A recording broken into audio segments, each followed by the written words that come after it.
Olá a todos, sejam bem-vindos ao Arte Culturas e agora falarei sobre a Belle Époque e o ecletismo, um momento muito importante, muito especial que está presente nas nossas cidades porque é um movimento que vem ali da metade do século XIX e se estende para a primeira metade do século XX. Então encontramos esse estilo eclético, né, que é um estilo muito plural, que tem nuances regionais por onde ele passa, né, nos países, ou seja, ele está presente, por exemplo, no Brasil em várias capitais, né, principalmente essas capitais que têm uma história ali até não cidades muito novas, né, mas cidades que já possuem uma história que remete à virada do século XX ou cidades mais antigas, né? Bom, e se o ecletismo é uma mistura de estilos, como veremos em outras aulas, em outras oportunidades, porque esse tema ecletismo, especialmente o ecletismo, mas claro, a Belle Époque também, ele se estende em vários outros vídeos, em outros vários momentos, porque são muitas nuances, temos muitos detalhes, muitos nomes a serem vistos e movimentos artísticos e arquitetônicos e urbanos também, né, que compõem todo esse cenário, tudo isso que se chama ecletismo, correto? Mas como começar? Tá? Já que é uma aula de introdução, já é um vídeo de introdução, como começar a falar do ecletismo de forma mais simples para que possamos ter um panorama é, desse movimento, né, um movimento artístico arquitetônico, principalmente melhor visto talvez na arquitetura, né?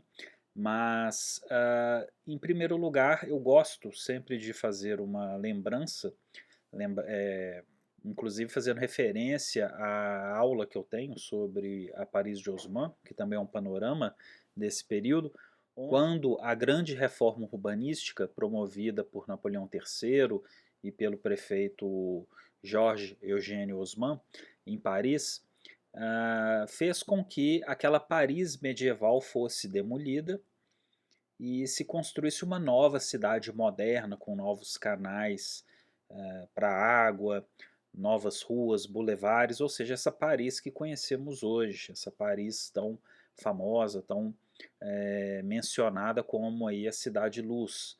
Né? Como era Paris? Né?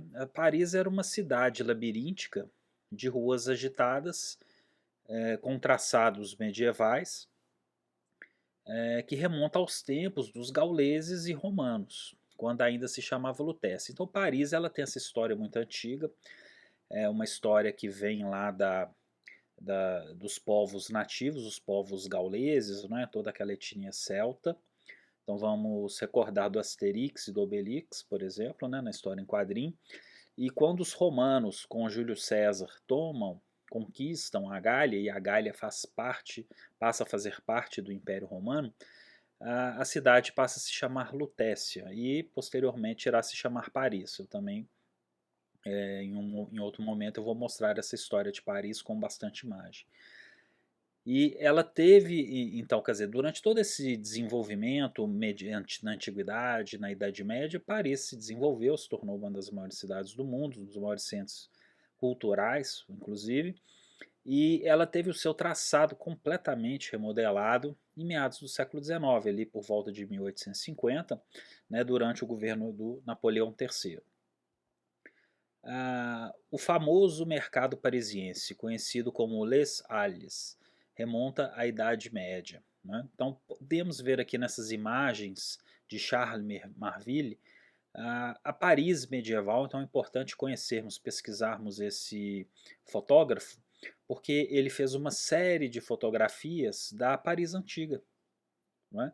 A Paris que estava prestes a ser demolida. Então ele documenta, mas também há uma poética muito forte nas suas fotografias, porque elas se prestam a serem documentos de uma antiga Paris que é, dará forma a uma outra cidade, mas da mesma forma podemos perceber uma fotografia com qualidades muito grandes, né, uma fotografia profissional. Inclusive aqui, né, nessas imagens já de uma Paris um pouco, algumas dessas fotografias se mostram um pouco desoladas, mas que já dão aquele clima, né, de demolição, como veremos em outras fotos, em outras séries de fotografias de Marville. E o Napoleão III, ele nomeou o Jorge Eugênio Haussmann, né, o famoso Barão Haussmann, para ser esse grande responsável pela reforma urbana de Paris. Haussmann era administrador público e não tinha formação em arquitetura e planejamento urbano, né? Paris era uma cidade insalubre, mal cheirosa, e em 1853, né, quando o imperador deu instruções a Haussmann para reconstruir a cidade com grandes avenidas e rede de esgoto. Então proliferava a cólera, tinha a questão das guerras, né, as guerras e milícias internas que ocorriam, né, nas revoluções parisienses, que se estendeu ali após a Revolução Francesa. Esses detalhes eu também apresento na aula sobre o Barão Haussmann, sobre essa reforma de Barão Haussmann. Mas enfim, o que nos interessa aqui justamente é esse momento, né, em que regiões inteiras deveriam ser demolidas e requalificadas. O desejo de Napoleão III e Haussmann era fazer de Paris uma nova Roma, né? Quer dizer, tinha toda aquela aquela carga que vem do neoclassicismo, que veio do Napoleão Bonaparte, de Paris se tornar o centro cultural do mundo, se reafirmar como um centro cultural do mundo, tomando aquele lugar simbólico que Roma sempre teve, como a capital do Império Romano, ou até mesmo como parte ali do capital do mundo católico, né? Mas Paris, de fato, ela acaba sucedendo as outras capitais como uma grande capital cultural, pelo menos durante um certo tempo, né? Até pelo menos ali a Segunda Guerra Mundial, Paris, sem dúvida, é um dos polos, se não for o maior, das produções de vanguarda, né? Das produções culturais, literárias, artísticas, enfim.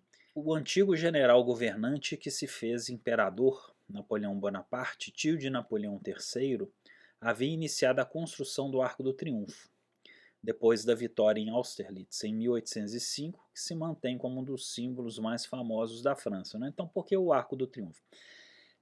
Como tem todo esse contexto de revoluções, né, que vão se eclodir com a Revolução Francesa de 1789 e 89 e as outras que se seguirão, né, onde terão períodos de retorno da monarquia, queda, volta da república, né, períodos ali conturbados que se estenderão durante décadas, né? O século XIX para a França é um século de extrema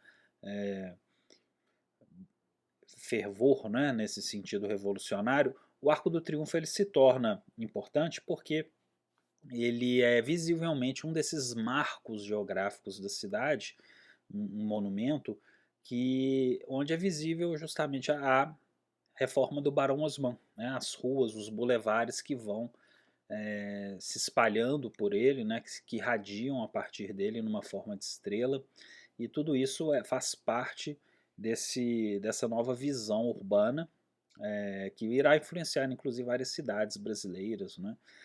Agora, nesse período, a Ópera Garnier se torna o grande marco, o grande referencial da arquitetura eclética, porque é o edifício que simboliza todo o ecletismo praticamente, né? Se tem uma obra, um edifício que caracteriza o ecletismo, esse edifício é a Ópera Garnier, né? Então, a partir desse edifício, vários outros foram construídos, influenciou outros edifícios pelo mundo, como por exemplo o Teatro Municipal de São Paulo, o Teatro Municipal do Rio de Janeiro, né, entre tantos outros edifícios, né? Então, o que é o ecletismo, né? Ele compreende um estilo arquitetônico dos séculos XIX e XX, onde um edifício ou obra incorpora elementos de estilos históricos anteriores. Inclui características e elementos de fachadas e estruturas, mobiliário, ornamentos históricos distintos, motivos decorativos.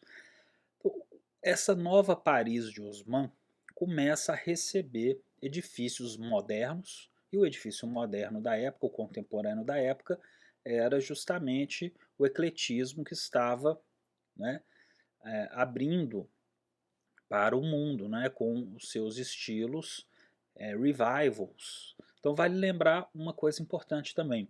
O século XIX, uma coisa que já se inicia no século XVIII, com o neoclassicismo, com o movimento romântico, com a arquitetura neoclássica, com o neogoticismo, o século XIX vai desenvolver aquilo que é chamado de estilos revivals. O que é um estilo revival? É um estilo histórico, historicista, que se baseia em estilos passados. Ou seja, é um edifício moderno com a tecnologia da época, com as inovações, com tudo que tem de melhor, por exemplo, estrutura metálica que estava entrando, né? O vidro começa a ficar bem mais barato, né, para construção. Mas esses edifícios eles são ornamentados, eles possuem estilos que lembram, que são baseados e que são montados nos estilos passados, incluindo em alguns momentos misturas de estilos. Essas misturas de estilo levarão ao ecletismo. Tá? Então, o que são revivals, estilos de revival? O próprio neoclassicismo ele é um grande estilo baseado nas formas, nas ordens clássicas greco-romanas, mais puro, né? O neoclassicismo ele é mais puro na essência greco-romana, mas o romantismo vai encabeçar o neogótico. O neogótico será a expressão arquitetônica máxima do período romântico, mas temos também o neobarroco, o neo-bizantino, o neo-indiano, o neo-árabe, o neo-românico. Então, os grandes momentos da história da arquitetura retomam no final, né? Ali principalmente aqui no século XIX, né? Com esses chamados revivals, tá? Então que fique bem claro aqui, e só sobre revivals também é muito complexo, tem muitos detalhes. Então o ecletismo ele promove uma mistura de estilos, uma conversa, uma harmonização entre esses estilos. Não é? Então é possível encontrarmos um edifício clássico greco-romano com certos elementos góticos. Sim, é possível.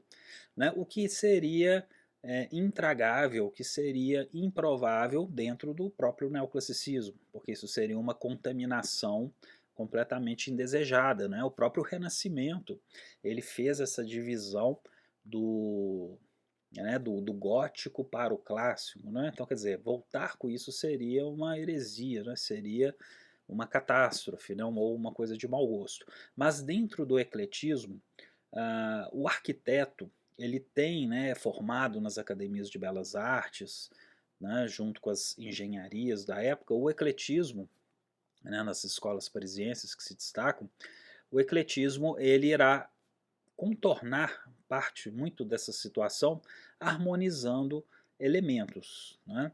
Mas dentre esses elementos, dentre um estilo, algum deles irá se destacar comumente. Então, por exemplo, nós vemos aqui a Ópera Garnier de Paris. Né? A Ópera Garnier de Paris ela é uma obra eclética, mas que tem a predominância barroca. Ou seja, ela é uma obra também eclética barroca, ou neobarroca. Né? Por quê?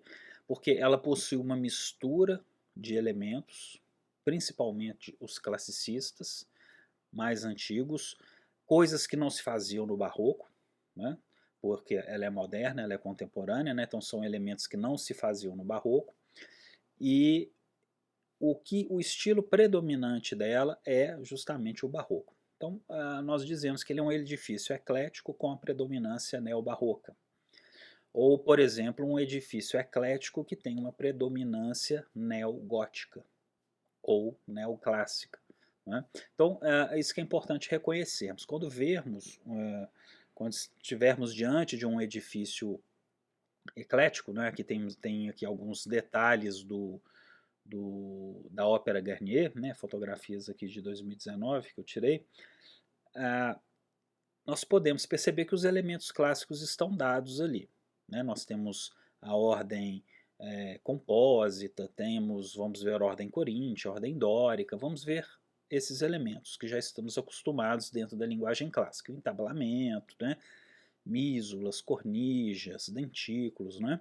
Arcos de volta perfeita, além dos elementos barrocos, né? Porque o barroco também se utiliza dos elementos clássicos, né? Então vão tendo sobreposições de classicismos, mas a forma como eles são colocados, o rebuscamento, né? Isso gera uma novidade, né? A novidade vem com a questão da tecnologia, a tecnologia contemporânea que é aplicada nesses edifícios.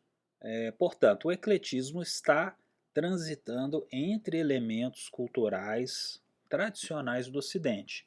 Grécia, Roma, Idade Média, Renascimento, Barroco, Rococó, entre outros, aceitando a interseção entre eles, tá? Em uma certa medida, regionais ou exóticos. Então pode ter influências, né, que vem do romantismo, especialmente, né, do japonês, do chinês, do árabe, né? Ou seja, tanto dentro da Europa quanto fora da Europa. Tá? Então isso é visível no ecletismo. Se relaciona com os estilos revivals, né, conforme eu disse agora, né, do século XIX, como por exemplo o neogótico, um deles. Impulsionou o ramo da decoração de interiores. Atualmente, esse ramo da decoração, né, nós temos a formalização disso dentro, por exemplo, dos cursos de design de interiores nas faculdades, né, nas universidades. E então, sendo assim, o próprio design de interiores se torna mais sofisticado, começa a ter uma produção industrial desses elementos trabalhados dentro dos estilos clássicos e da mistura dos estilos clássicos. Não é? Então vamos lembrar da Revolução Industrial, começa a ter uma massificação desses adornos, a própria decoração, ela não depende mais do marceneiro, né, daquele artesão que vai fazer tudo à mão. Agora, a indústria de massa pode atender a esses movimentos artísticos arquitetônicos. Né? E nada mais claro do que isso, como por exemplo a formação daquela profissão chamada designer. Né? O próprio industrial design ele surge nesse período do ecletismo, especialmente nos movimentos ingleses ali, né? O movimento do arts and crafts, tá? Que também conhecemos em outro momento. Bom, a arquitetura eclética nos outros países, ela também vai reverberar, claro, ela se torna praticamente um fenômeno mundial e possui nomes distintos. Né? Na França, por exemplo, o estilo Belas Artes, daí vai vir um termo posteriormente com a pacificação, com o fim da Guerra Franco-Prussiana, veio o momento da Belle Époque. Então, o momento da Belle Époque, quando tem os impressionistas, né? Vai vir depois Van Gogh, né? Aqueles pintores todos, é a época da Belle Époque. Então é uma época que tem essa arquitetura eclética, então o que se destaca arquitetonicamente é a arquitetura eclética, junto com esse ambiente de vanguardas, de pintores, né, de uma renovação do circuito cultural. Né? Na Inglaterra é o que? O estilo vitoriano. A própria época vitoriana na Inglaterra engloba uma boa parte do ecletismo, assim como o movimento neogótico. Né? O neogoticismo muito, é, é, ele é muito próspero na Inglaterra, né? Porque a Inglaterra tem uma tradição peculiar com a Idade Média, com a arquitetura gótica, com a história das lutas, dos conflitos religiosos, e dentro da época vitoriana, a Inglaterra abraça o ecletismo e o neogoticismo com muito fervor. Né? E na Alemanha, né, também temos, no Brasil nós vamos ter o ecletismo, né? Na Itália nós veremos os movimentos ecléticos que vão até ali a época do Mussolini, né, até terminar ali praticamente. E claro, né, com o ecletismo, por exemplo, o Leonardo Benévolo ele tem um capítulo muito importante no livro dele que é a crise do ecletismo. Né? Por quê? O que seria esse termo crise do ecletismo? A arquitetura preocupada com a função do arquiteto em relação à engenharia. Né? Então, o que acontece? Numa sociedade industrial, onde as estruturas, os edifícios estão sendo cada vez mais estudados, pesquisados e produzidos em série com uma tecnologia nova, a engenharia começa a ganhar um grande destaque. Né? Basta ver, por exemplo, a construção das pontes da própria Torre Eiffel, né? Isso em estrutura metálica. Isso vai causar nos arquitetos um certo temor, como aponta Benévolo, né, na história da arquitetura moderna, de que a engenharia pudesse ocupar, num breve futuro, imaginem os arquitetos na época pensando o futuro da arquitetura diante dos avanços da engenharia. A engenharia poderia tomar uma fatia importante da arquitetura e talvez a figura do arquiteto pudesse se tornar obsoleta. Né? Mas os arquitetos, assim como os artistas, as escolas de belas artes e os pensadores, né, também desse período, eles entendiam que a engenharia não resolve, né, uma coisa que é muito importante, que é a questão da estética, da beleza dos edifícios, da filosofia da arte, da filosofia da arquitetura. Né? Ou seja, são competências que ficam um pouco mais distante dos engenheiros. Né?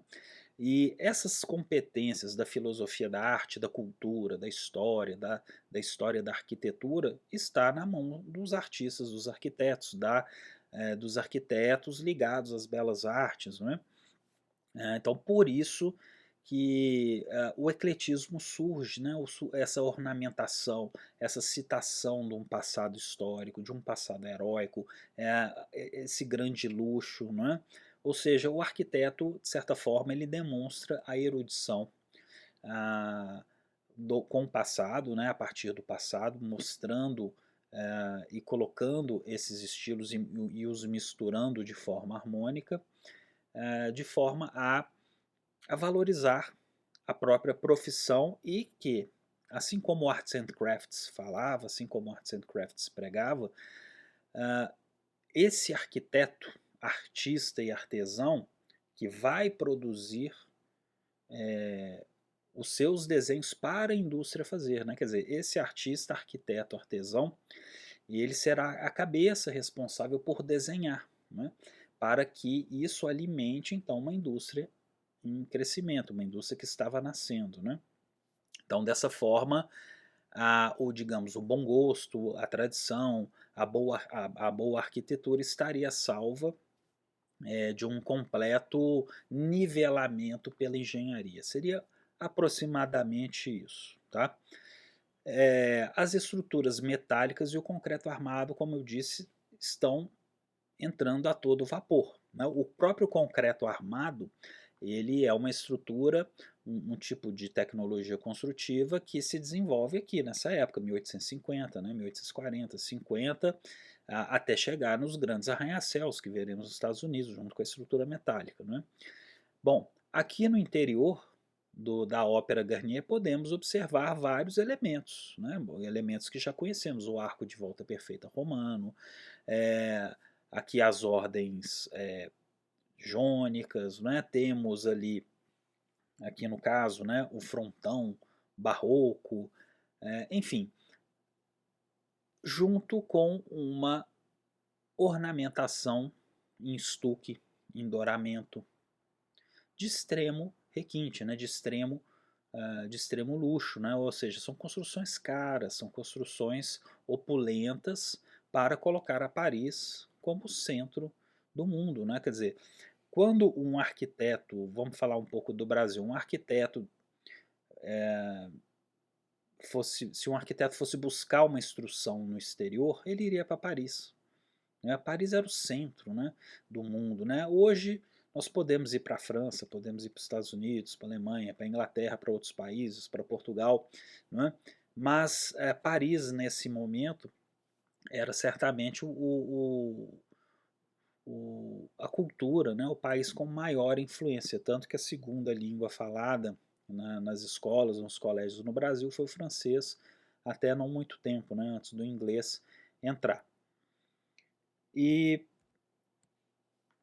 essas escolas, né, como a Escola de Belas Artes de Paris, elas têm origem no academicismo barroco. né? Então, nas minhas aulas de barroco, eu explico a questão das academias de arte que vêm lá do Renascimento italiano, vão para Roma, Academia de São Lucas, depois com Luís XIV, essas academias se transferem com muita força para Paris, para Versalhes, né?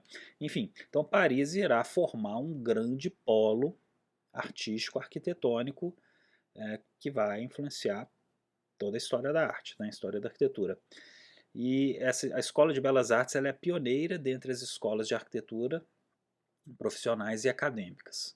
Os professores foram importantes arquitetos da França, né? Quer dizer, você tinha um corpo docente que produzia e ensinava, né? Que influenciou os estudantes, né? Traviam estudantes do mundo inteiro, inclusive os brasileiros.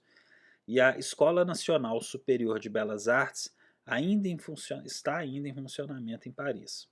E ocorre o declínio com a expansão das ideias funcionalistas e do Art Deco, né? Então, qual que é o fim do ecletismo? Isso é um outro momento, nós vamos conhecer isso depois. O fim do ecletismo é justamente a década de 1910, mais 1920, 1930.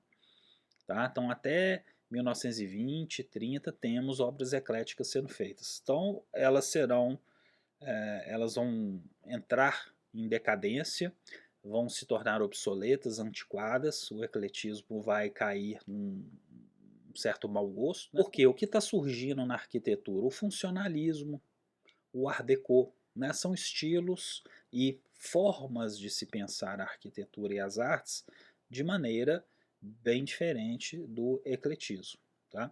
Mas mesmo assim ainda guardam certos resquícios do conceito do artista, arquiteto, artesão, como veremos na Bauhaus, por exemplo. Bom, a Ópera Garnier foi projetada na Grande Reforma Urbana de Haussmann, em 1859. Haussmann foi autorizado por Napoleão III a promover a limpeza de 12 mil metros quadrados de terreno. E aconteceu um concurso público, em 1861, do qual foi vencedor o desconhecido arquiteto Charles Garnier, de 35 anos, um jovem arquiteto. Né?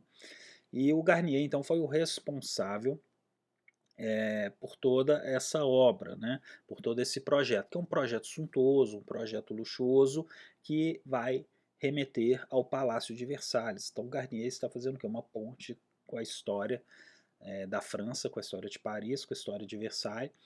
E então podemos observar que, assim como o barroco se caracteriza pela opulência, pelo luxo, pelo douramento, como podemos ver aqui, né, em grande parte, pelo chamado horror ao vazio, né, pelo estuque, aquela questão que eu havia comentado sobre, em certos momentos, não conseguimos nem identificar onde começa a arquitetura e começa a escultura, né, onde que esses elementos terminam, porque uns vão se fundindo aos outros. Né? A pintura que vai fazer uma ilusão, né, simulando uma arquitetura, enfim. Então, a Ópera Garnier em Paris, ela é muito parecida, ela é baseada em vários elementos de Versailles, como podemos ver aqui no Salão dos Espelhos. Né? Então, esse grande Salão dos Espelhos, né, uma das estruturas mais famosas e mais visitadas aqui do palácio de toda a França, é um barroco Luís XIV, é um barroco que estudaremos com mais calma, porque o barroco francês tem características mais clássicas em relação ao barroco italiano, né? Então merece várias e várias explicações sobre isso. Né? Mas fica aqui essa referência, né? Comparando então essas imagens aqui, né? Do grande foyer, né? E da grande escadaria com os elementos ornamentais de talha, de pedras, de ornamentos, de douramento e pinturas.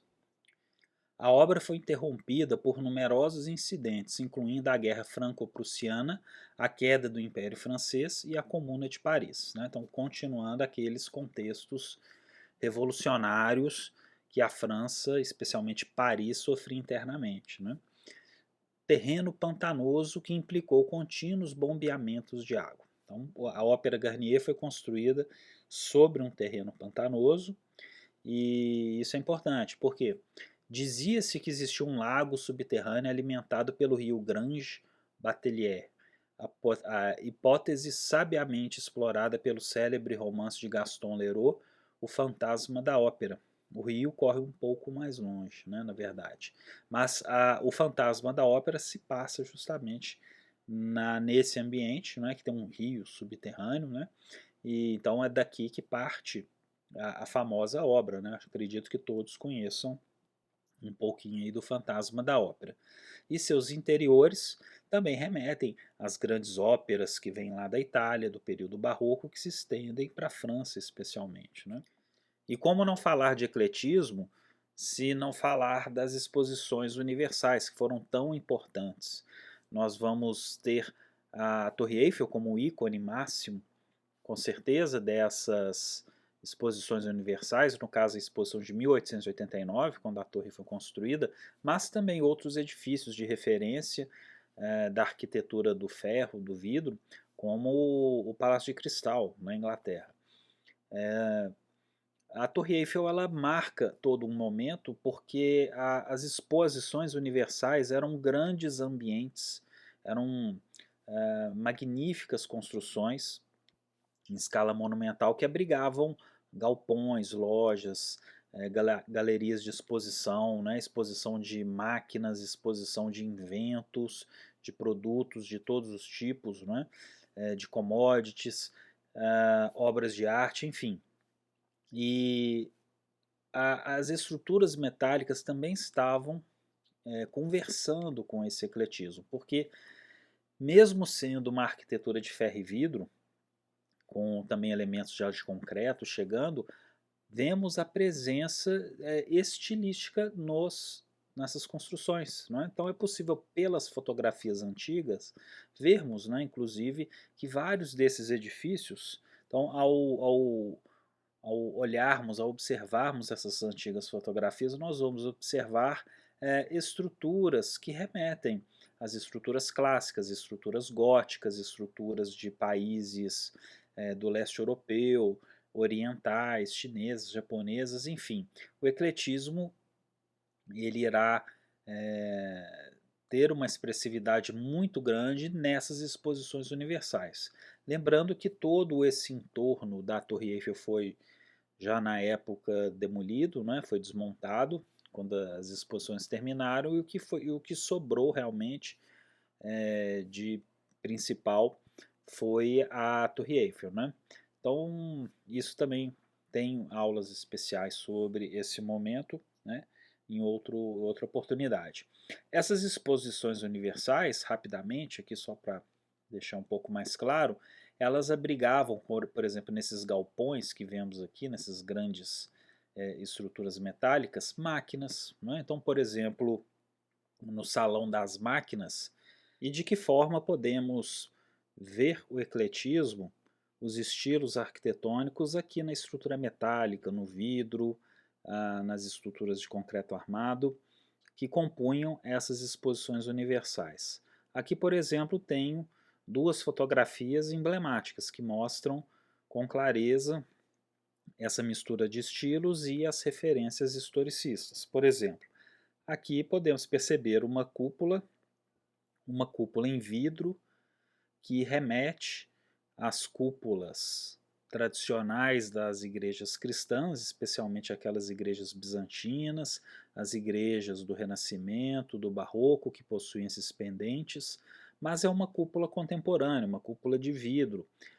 Inclusive, posteriormente, irei mostrar a grande cúpula das Galerias Lafayette, que é uma cúpula também aí desse período Art Nouveau, do ecletismo, do Art Nouveau. E esse ambiente nós temos a presença dos diversos elementos clássicos e também de elementos góticos. Grandes arcos de volta perfeita, como podemos perceber aqui na esquerda, este pequeno pórtico clássico que se encontra com ordem coríntia, o entablamento, a cornija, os elementos que distinguem, né, justamente as ordens clássicas, elementos ornamentais, sejam eles feitos de estuque, sejam de ferro forjado, ferro fundido, né? Enfim, temos diversas referências ao mundo clássico. E já nessa fotografia da direita, o que chama atenção, em primeiro momento, é um arco de formas ogivais, né? Quer dizer, essa estrutura em forma de arco que sustenta toda a cobertura, ela tem uma forma ogivada que remete às tradições goticistas, né? E da mesma forma nós temos uma mistura dentro dos fundamentos do ecletismo com esses pavilhões, com esses estandes, com esses elementos arquitetônicos que vão, né, intercalando. Aqui, por exemplo, nós vemos claramente uma estrutura clássica que remete a um arco de triunfo romano, né, um arco de volta perfeita, com nichos, com frontões triangulares, colunetas, arcos de volta perfeita, né, enfim, que vão intercalando com outros estilos, com outras talhas, outros elementos, outros estuques, não é, que vai do clássico até o neogótico, enfim, passando pelo neobizantino, passando pelo neo-indiano, quer dizer, tudo isso era possível encontrar nessas exposições universais, uma fusão de elementos de estilo, né? Aqui em primeiro plano, ó, podemos perceber uma pequena edícula neogótica, né? Fica claro aqui essas pontas, os arcos ogivados, os frontões triangulares, essa ideia arquitetônica transmitida aqui para esses estandes centrais, né? E o Museu d'Orsay, ele é uma referência da arquitetura eclética porque ele tem justamente aquele elemento importantíssimo da estrutura metálica do concreto armado, né, que estava surgindo ali, mas aqui especialmente da estrutura metálica, como podemos perceber no grande vão central, né, do museu. Por quê? O Museu d'Orsay ele foi concebido para ser parte, né, da Exposição Universal de 1900. Em 1939, ele passa a ser uma estação da rede suburbana. Então, o edifício foi reaproveitado, não foi demolido, né? Mas em 1977, o governo francês decidiu criar o museu. Tá? Então, criando o museu, teve uma readequação, né, das salas, dos interiores, e o museu passa a integrar um dos complexos de museus mais importantes de Paris, não é, da França, que é o Museu dos Impressionistas. Então, o Museu d'Orsay é uma visita fundamental para quem está em Paris para conhecer essa época, esse período, que é o período do ecletismo, da Belle Époque, dos impressionistas, do simbolismo, do Art Nouveau, né? Então, todo esse conjunto, né, de pintores, né, pós-impressionistas também, né, tem Van Gogh, Gauguin, né, mas é claro uma visita fundamental. O museu fica sempre muito cheio, então é importante estar atento às filas, né? E externamente o Museu d'Orsay ele apresenta uma arquitetura eclética de influência mais neoclássica, né? Com grandes arcos de volta perfeita que nos lembram inclusive aqueles grandes arcos das termas romanas, das basílicas, correto? E, claro, toda uma ornamentação eclética também com predominâncias neoclássicas. Agora, nos seus interiores, como podemos perceber, existem salas que já estão caminhando para o barroco, né? Podem também remeter a elementos das rocalhas do rococó, como podemos ver aqui em cima, né? Aqui no forro do teto, ou seja, tem-se a presença na França, isso é muito comum ver, a presença do ecletismo neobarroco, do neorrococó, né? Então tudo isso caminha, faz parte desse grande estilo. Já aqui na grande área expositiva central, né, no grande vão, nessa estrutura metálica, temos uma presença aqui também muito bonita, né, ornamental, que traz uma vida ao edifício, que são justamente esses caixotões ornamentais, como aqueles que vemos no Panteão de Roma, por exemplo, né, esses caixotões que lá no Panteão ajudavam a aliviar a estrutura ao mesmo tempo que embelezar, eles aqui têm uma função claramente ornamental, mas que nos mostra justamente a presença dos elementos clássicos. E posteriormente, num vídeo dedicado ao Museu d'Orsay, irei mostrar mais detalhes, como por exemplo seu famoso relógio. Aqui temos também esses elementos de ferro, né, que são inseridos junto com as estruturas metálicas do edifício, né? Enfim, basta lembrar que é um edifício posterior, mas que está no mesmo contexto ali, semelhante ao da Torre Eiffel. Além do Museu d'Orsay, dois edifícios também muito conhecidos, muito visitados pelos turistas, é o Grand Palais e o Petit Palais, né? O Grande Palácio e o Pequeno Palácio. Eles também participaram, foram construídos na Exposição Universal de 1900, já utilizando o concreto armado, estrutura metálica e estuques, né? Então, o Grande Palácio, ele se localiza em frente, um fica em frente ao outro, fica visível os seus grandes vãos, né, suas grandes estruturas metálicas que se destacam na paisagem, mas a fotografia aqui não deixa tão evidente, mas fica evidente aqui no Pequeno Palácio, onde nós vemos também a mesma lógica, né, o mesmo princípio estrutural, com estruturas metálicas nas partes internas, mas as partes externas são extremamente ornamentadas com elementos clássicos ecléticos. Então nós temos aqui, por exemplo, um pórtico, né, uma colunata de ordem jônica com entablamento, temos o frontão triangular, né? Porém o grande pórtico, né, a grande portada central, ela já remete a antigas tradições que, se formos buscar, nós vamos até lá nas tradições medievais de arcos concêntricos, né, de arquivoltas, que podem chegar até uma arquitetura românica, por exemplo, né, de arcos e arquivoltas.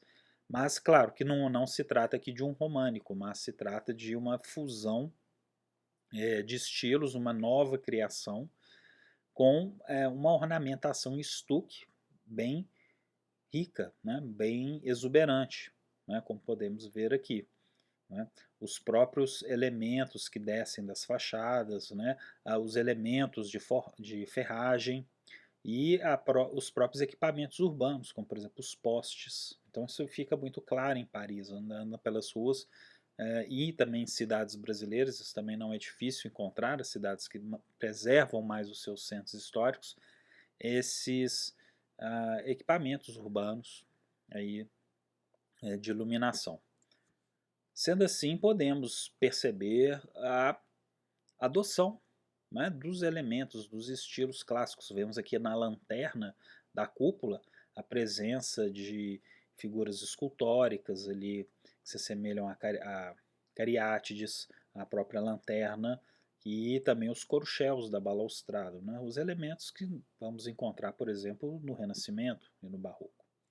E claro, não poderia deixar de mostrar, aproveitando a fotografia, a Ponte Alexandre III, que é uma das pontes mais belas de Paris, dentro desse estilo eclético, né? E podemos perceber os seus elementos ornamentais, suas esculturas, que veremos em um vídeo específico sobre outros elementos de Paris, incluindo a Ponte Alexandre III. Mas de antemão eu já deixo aqui mostrando, né, os elementos ornamentais como essas guirlandas, né, os festões que ornam toda a extensão da ponte, né, e também os elementos escultóricos que completam, né, todo o conjunto, os postes de luz e, claro, esses dois grandes pilares, né, que compõem aqui, que encimam, né, fazem dois grandes pódiums, na verdade, para essas esculturas que estão aqui, né. Mais para frente eu mostro mais detalhes de toda essa estrutura, e realmente ela é muito impressionante, um destino certo aí em Paris. E na Itália? Nós temos um importante edifício, que é o Altar da Paz, né, o monumento à vitória Emanuel II, né, o unificador da Itália ali no final do século XIX. Né, lembrando que a Alemanha e a Itália foram unificadas na segunda metade do século XIX, então são países recentes, né, como entendemos hoje, né, as suas atuais fronteiras e constituição. E o monumento, né, a Vitório Emanuel II, também chamado de Altar da Paz, ele é um monumento icônico de Roma. Ele está ali localizado no Fórum Romano, né, onde é o Monte Capitolino, né, se podemos ver aqui no zoom. Aqui está o Campidoglio, essa praça foi aquela praça projetada pelo Michelangelo no Renascimento, com a prefeitura, o Palácio dos Conservadores, né, o Palácio Novo. É um dos museus mais belos do mundo, é um museu dos museus capitolinos, inclusive o museu mais antigo, aberto até os dias de hoje. E aqui é o local onde ficava o templo de Júpiter Optimus Maximus, na Roma Antiga, né, no Monte Capitolino. E o monumento a Vitória Emanuel está justamente na base, né, em uma das bases do Monte Capitolino. Né? Então, esse é um dos motivos que esse edifício é muito criticado, porque ele se tornou extremamente grande, branco demais, ele chama muita atenção, ele fica em contraste com as ruínas. Né? Então, o que nós vamos escutar sobre esse edifício é uma crítica muito negativa. Claro, tem quem ame, tem quem odeie, né? Mas o Altar da Paz, ele recebeu um apelido muito, um apelido pejorativo, que é bolo de noiva, porque ele é grande demais, ele é enfeitado demais, como se fosse um bolo de noiva né, que funciona com camadas e muitos enfeites, tá? Então o Altar da Paz ele recebe esse nome aí, né, esse termo pejorativo, né, o bolo de noiva, porque ele, para diversos críticos, né, e de certa forma isso é claro, né, o edifício ele é branco demais, porque o seu entorno, ele, o entorno dos edifícios que estão ali no fórum são aqueles tons terrosos, os tons das ruínas, né, dos edifícios da época barroca, renascentista, né, daí para frente, e chega uma grande estrutura branca demais. Né? Ela tem um volume muito grande se comparado com os outros edifícios, ela se destaca demais. Né? Então, para muitos, foi um edifício mal sucedido. Né?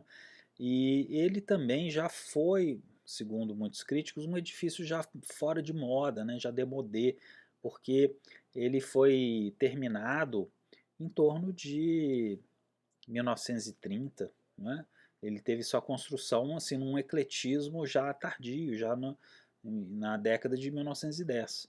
Portanto, o Altar da Paz, na sua conclusão, já estava, de certa forma, atrasado com as tendências modernas da arquitetura do período. Né? Mas vai lembrar que ele foi terminado em uma época muito delicada, porque foi a época da ascensão do fascismo, a época de Mussolini, da época dos grandes cortejos, da via imperial por onde Mussolini fazia seus desfiles militares. Não é? Então é um cenário de uma Itália reunificada, mas que agora estava assistindo à ascensão do fascismo. E é belíssima a visita, né, nesse monumento, porque o edifício, né, ele é como um ícone do ecletismo, por si só vale a pena visitá-lo, mas ele tem um mirante no seu topo, e desse mirante tem-se uma vista imperdível da cidade de Roma. Então, portanto, é certamente um dos destinos clássicos, né, que as pessoas, quando forem a Roma, precisam conhecer. Eu sempre gosto de mostrar nas minhas aulas esse edifício, porque a loja Tietz, em Berlim, de Bernhard Sering, de 1898, porque ele já faz uma ponte bem interessante entre o século XIX e o século XX, pelo menos num aspecto de fachada, né, um aspecto formal nesse sentido, mas que traz alguns elementos importantes, como por exemplo elementos estruturais, como a estrutura metálica, o vidro, né, molduras de ferro, os vãos largos, né, também com alvenaria de pedra, estrutura em pedra. E ele tem uma decoração neobarroca, como podemos perceber aqui na fachada, né, esses elementos escultóricos, frontão, né, mas já tem o estilo Art Nouveau ali florido, né? Ele já acontece no edifício. Mas o que mais me chama a atenção é justamente, nós temos uma fachada ornamentada, temos os elementos do eclético e do Art Nouveau, mas podemos perceber que temos uma fachada livre, né? É interessante vermos que o prédio está estruturado de tal forma que a fachada fica livre da estrutura. A fachada não é responsável por manter o edifício ou essa parte do edifício em pé, né? Então pode-se colocar essas grandes janelas de vidro, essas grandes cortinas de vidro, mostrando que o edifício tem uma estrutura interna que segura, que o segura como um todo, né? Então já é uma ponte, já é uma referência bem interessante para o que veremos futuramente, que é a, a, o funcionalismo, as estruturas domino de Le Corbusier, os 5 pontos da nova arquitetura e demais elementos e personagens da arquitetura e da arte moderna. Bom, agora no Brasil, né, já caminhando aqui um pouco para o final, temos o Teatro Municipal do Rio de Janeiro, né, de Francisco de Oliveira Passos, né, filho do prefeito Francisco de Oliveira Passos, com colaboração de Albert Gilbert. É clara a evidência com o Teatro Municipal de São Paulo, assim como os dois edifícios do Rio de Janeiro e de São Paulo são referências à Ópera Garnier em Paris, né? Foi inaugurado em 1909, durante o governo de Pereira Passos, como parte integrante do conjunto arquitetônico de reurbanização da cidade, incluindo a abertura da Avenida Central, Rio Branco, né? E vamos entender o Rio de Janeiro nesse contexto, né? O Rio de Janeiro até ali a demolição do Morro do Castelo, onde o Rio de Janeiro tem ali nessa área central uma remodelação completa, uma boa parte ali do seu centro ele é remodelado com aterros, né, o próprio morro que é desmontado. Esses edifícios ecléticos sobem, né, e muitos deles podem ser visitados, como o próprio Museu de Belas Artes que vemos ali e o próprio Teatro Municipal. Ele possui decoração de Eliseu Visconti, Rodolfo Almoedo e irmãos Bernardelli, além de artesãos europeus. Então é um roteiro importantíssimo. Andar no centro do Rio de Janeiro é, claro, prioridade. Além do centro, nós temos, por exemplo, bairros como a Lapa, né, entre outros, Flamengo, entre outros bairros, que nos apresentam uma arquitetura eclética belíssima no Rio, né? Aqui nós temos na esquerda uma arquitetura eclética ali perto ali da Lapa, né? Onde vamos, claro, ver todos esses elementos. Capitéis aqui coríntios, nós temos entablamento, mascarões, os frontões que não são exatamente o frontão triangular grego, né, mas são suavizações, são interpretações de uma estética clássica. E aqui, na foto da direita, nós temos um detalhe do Teatro Municipal, né, com seus capitéis coríntios dourados, né? Aqui nós temos essas figuras de cariátides, né? Uma cariátide que se torna praticamente uma estípete, né? Porque ela faz uma espécie de mísula, né? Uma espécie de estrutura que remete à mísula, mas em forma escultórica, né? De uma mulher, de uma cariátide. Os elementos de estuque, né? Enfim, o arco de volta perfeita, pilares e colunas mesclados, né? Então, um belíssimo exemplo da arquitetura eclética. Em São Paulo, vale a pena conhecer a Estação da Luz. Essa fotografia, inclusive, eu tirei quando eu conduzi alunos de arquitetura, né? Podemos vê-los aqui. Não só aqui na Estação da Luz, mas também na Pinacoteca. Aqui tem a foto do interior do Centro Cultural Banco do Brasil, que é também um dos belíssimos edifícios ecléticos do centro de São Paulo, né?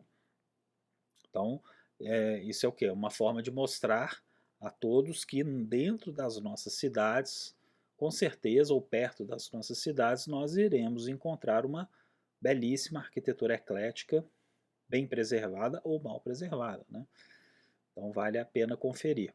Temos uma arquitetura eclética no edifício Martinelli, tá? É o primeiro arranha-céu do Brasil, propriamente, o edifício Martinelli.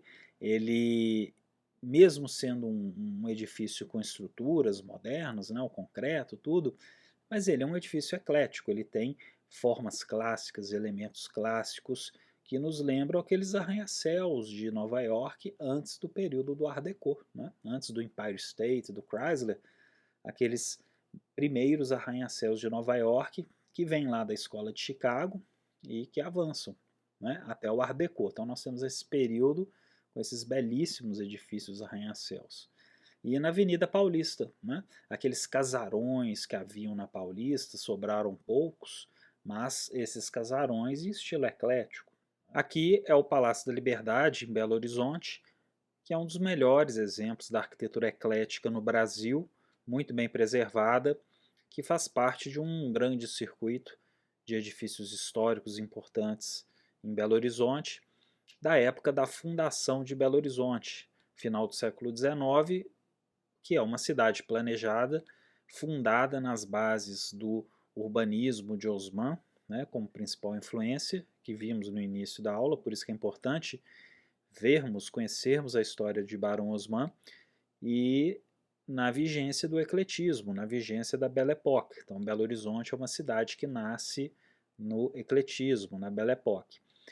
O que se destaca no Palácio da Liberdade são, especialmente, claro, o palácio inteiro, mas as escadarias, né? A escadaria de ferro e mármore, projetada no Brasil e construída nas oficinas Aciers Bridges, na Bélgica, de ferro batido.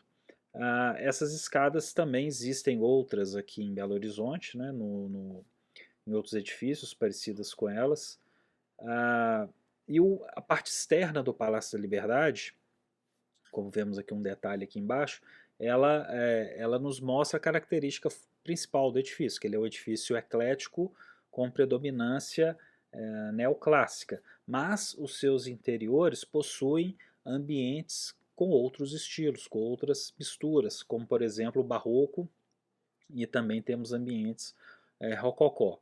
E uma visita lá também é importante, é fundamental para observarmos com certeza os elementos de estuque, os elementos ornamentais, as pinturas, que em um outro momento também, claro, mostrarei com mais detalhes o Palácio da Liberdade, e todos esses elementos ornamentais e alegóricos, simbólicos, que representam a ideia de uma nova cidade, capital de Minas Gerais, que representa a República, porque a antiga capital de Minas Gerais era Ouro Preto, e Ouro Preto estava demasiadamente ligada, segundo, né, os críticos da época, estava demasiadamente ligada ao Império, à coroa, ao Império Brasileiro, ao Império Português, à época colonial. Então era necessário construir em Minas Gerais uma capital mais moderna, com uma outra topografia, né? E então podemos perceber esses elementos republicanos, tanto na arquitetura quanto nas artes, que vêm especialmente de Paris, né? Nós temos aqui a influência fundamental da Belle Époque.